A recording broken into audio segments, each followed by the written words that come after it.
যদি ঘৰটো নহয় তেতিয়াহ'লে যোনটো চৰকাৰ এতিয়া আছে এই চৰকাৰৰ এতিয়া ভোট নিদিম।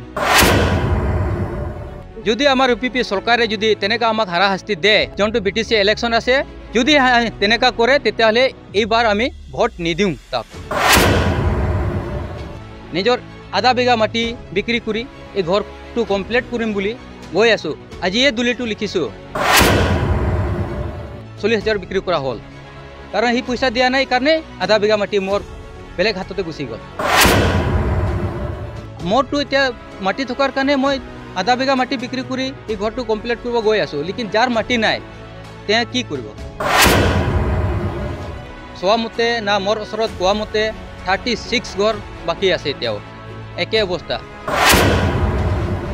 আৰু লাষ্ট কিস্তি পইচাটো আপোনালোকে নাপাব, এইটো আমাৰ হয় বুলি আজিলৈকে সি পইচা লৈ পেলাই এনেকুৱাই ঘৰটো ইনকমপ্লিট থৈ দিলে।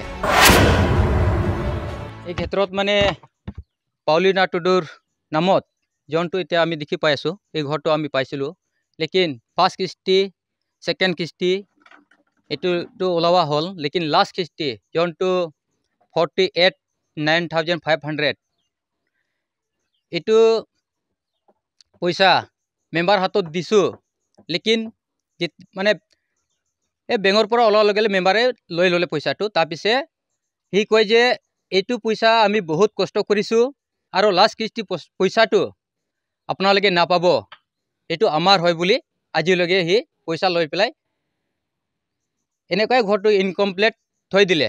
তাৰপিছত সি আমাক কয়, মই বহুতবাৰ তাক কৈছিলোঁ যে ঘৰটো ৰাপ ঢালাই হোৱা নাই, খিৰিকী নাই, দৰ্জা নাই, না বাটামো লগাও নাই। তাৰপিছত সি ক'লে নাই এই লাষ্ট কিস্তিটো আমাৰ হয়, আপোনালোকে চেয়াৰমেনৰ ওচৰত যা, আমাৰ ডেপুটি চিফ গোবিন্দ ছাৰৰ ওচৰত যা, একদম তেনেকুৱা আমাক পঠাই থাকে, ধমকি দি থাকে। কি বোলে মানে সেইবিলাক পইচা আপোনালোকৰ নহয়, লাষ্ট কিস্তিটো আমাৰে, আমি বহুত কষ্ট কৰিছোঁ সেইটো কয়। তাৰপিছত আমি কি কৰিম? আৰু বহুতখিনি মানুহবিলাক কৈ থাকে যদি আপোনাৰ একাউণ্টত পইচাটো সোমাইছে, যদি কমপ্লিট নহয় তেতিয়াহ'লে আপোনাৰহে এৰেষ্ট হ'ব। তাৰপিছত আমি কি কৰিম?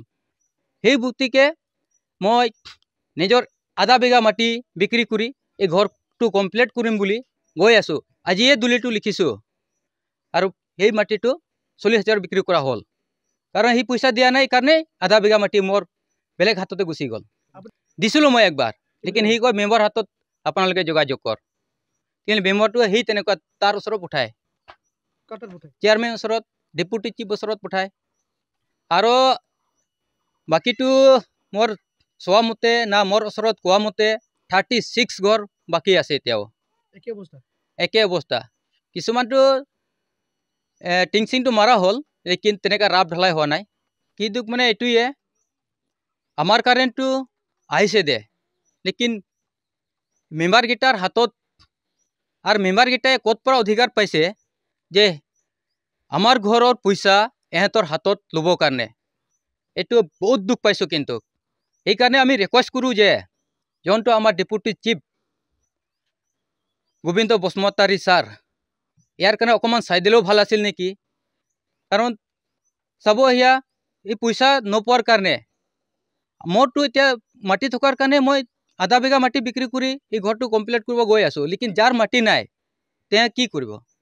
মেম্বাৰ মানে ডাইৰেক্ট সি কয় যে নাই আপোনালোকে বনাব নাপাৰিব, আৰু চেয়াৰমেনে কৈছে যে এই মেম্বাৰকেইটাই পইচা লৈ পেলাই সিহঁতে বনাই দিব বুলি। আমাৰ ধনশ্ৰী সমষ্টি বেঞ্জামিন টুডু। তো চোৱা মতে 4টামান তেনেকুৱা আছে তাৰ আণ্ডাৰত, একে অৱস্থা। মানে আমাৰতো বেছি মানে তেনেকুৱা কৰি দিছে, কিছুমানতো তেনেকুৱা ইমান কৰা নাই, ৰাপ ঢালাই দিয়া নাই, খিৰিকী দিয়া নাই, তেনেকুৱা হৈ আছে, লেকিন আমাৰতো একদম বেছি কৰি দিলে, মানে পুৰা মানে লাষ্ট কিস্তিটো খাই দিলে। সি চেয়াৰমেনৰ নামটো মই ইমান নাজানো, তথাপি আমাৰ বাদাগাঁৱৰ হয়। চেয়াৰমেনৰ নামটো অপূৰ্ব বসুমতাৰী। আমি গোবিন্দ ছাৰক এইটোৱে অনুৰোধ কৰিম যে গোবিন্দ ছাৰ আমাৰ ওপৰত যাতে দয়া কৰে, আৰু যিকেইটা বস্তু এতিয়া তেনেকুৱা হৈ আছে ইয়াৰ ওপৰত অকণমান তদন্ত কৰক বুলি আমি অনুৰোধ কৰি আছোঁ।